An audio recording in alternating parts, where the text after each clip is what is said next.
So you're gonna create a chart, but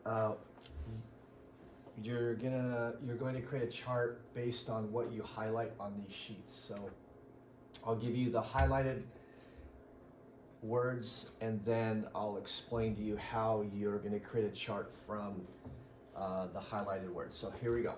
So whatever you highlight is the only thing you're going to put on your chart from this sheet here.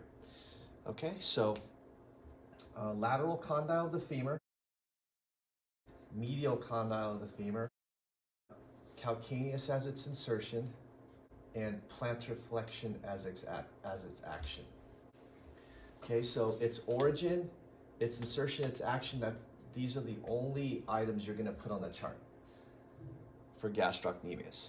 Gastrocnemius is also going to be on the chart. Soleus will be on the chart. Soleal line as its origin, calcaneus as its insertion, and plantar flexion as its action. Oh, sorry, you have to go back to gastrocnemius. So action of the gastrocnemius will also include flexion at the knee.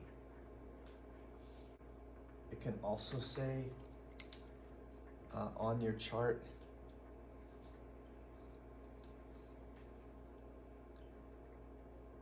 knee flexion, you can also put that.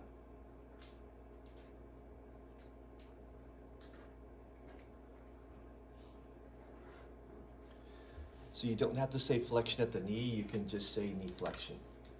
That's okay. 2. Okay, 3, plantaris, origin, lateral supracondylar ridge of the femur, insertion calcaneus,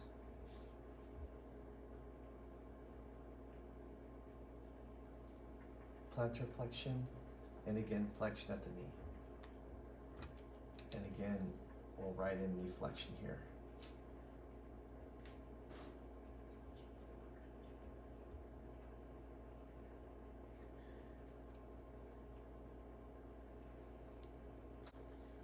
On your chart. Okay. All right. So that's it for posterior compartment superficial. You're going to write posterior compartment superficial also on the chart. I'll let you know where that will be too. Wait, what are we doing this chart on, like a Google sheet?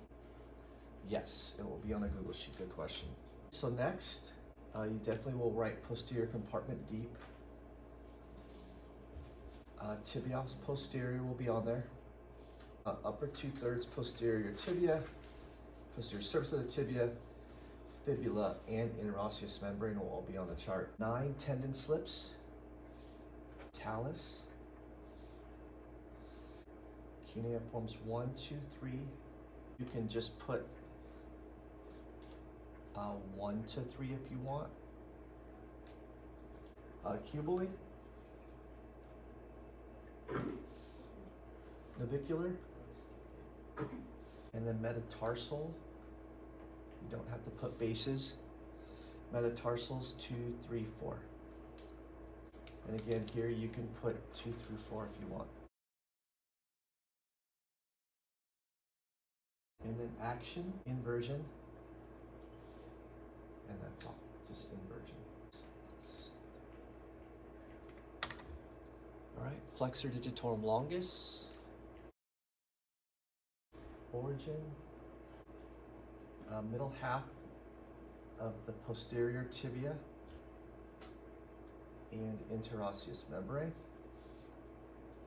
and then insertion, distal phalanges, digits 2, 3, 4, 5.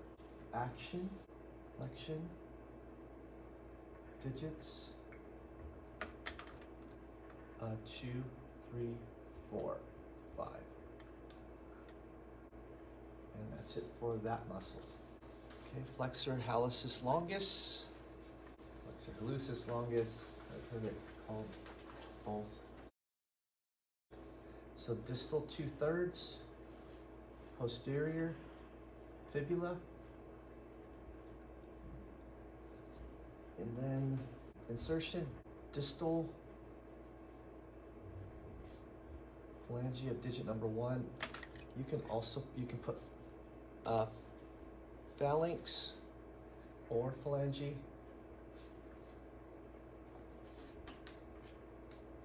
Either one is fine. In your action, flexion,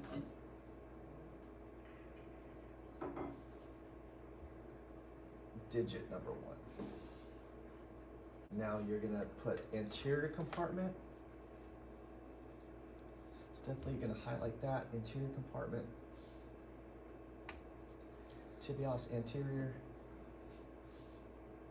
origin, upper 2/3, lateral tibia, insertion, first cuneiform, and then base of first metatarsal,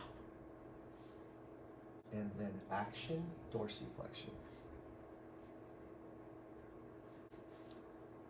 This is also what you'll be asked to memorize for the test also, so it's kind of like giving you a study guide too. Extensor digitorum longus is next. Origin, upper 3/4, anterior fibula, and interosseous membrane. Insertion, okay, so middle and distal, we have to add a word here. Phalangeal.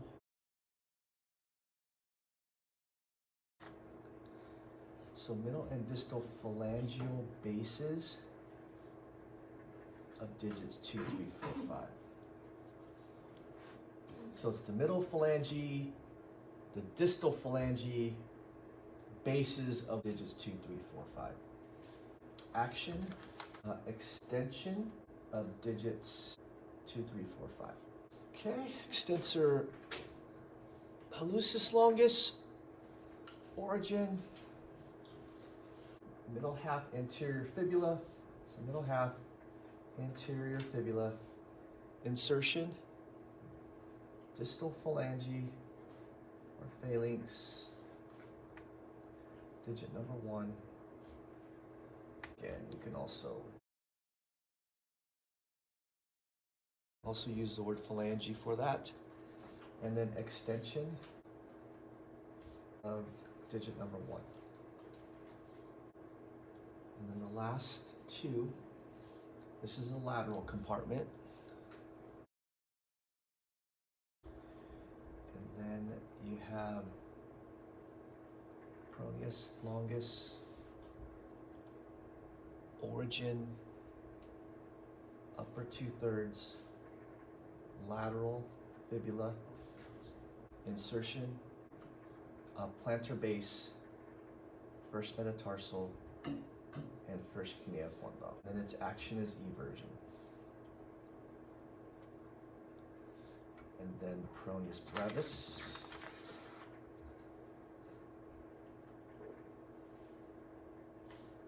Origin, lower 2/3, lateral fibula, and then base of fifth metatarsal for the insertion. And then its action is eversion. So that completes what you'll put on the chart. Let me give you the headings of the chart.